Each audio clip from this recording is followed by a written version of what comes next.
Scene 8.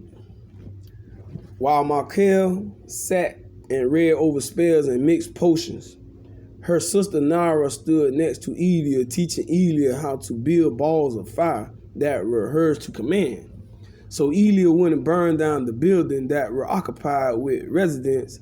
Nara used magic to open a portal that showed snow somewhere in the Antarctica plains, and she let Elia do all her target practicing there, since Markel were against it.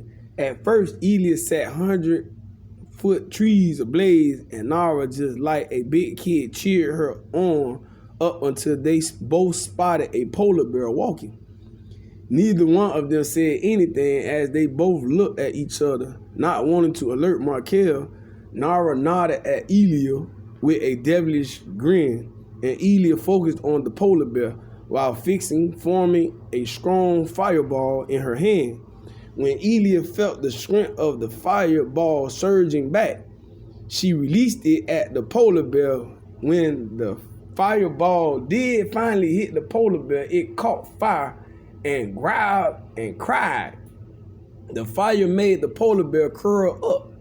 Nara sat with her mouth open in shock, thinking maybe the polar bear would get hit with the fireball and be able to roll around in the snow to save itself. But once the fire was upon the polar bear, it traveled and tormented and killed instantly. Nara looked over at her niece, who was still looking at the polar bear turn to ash. And then is when Nara realized that Elia would be just fine, especially when she fully learned herself. Nara held her hand up to her mouth for Elia not to make a loud noise, so Markel wouldn't turn around to that scene. Nara chanted a little and closed the portal, just as Markel looked back to see why they were so quiet, and they sat chatting like normal people did.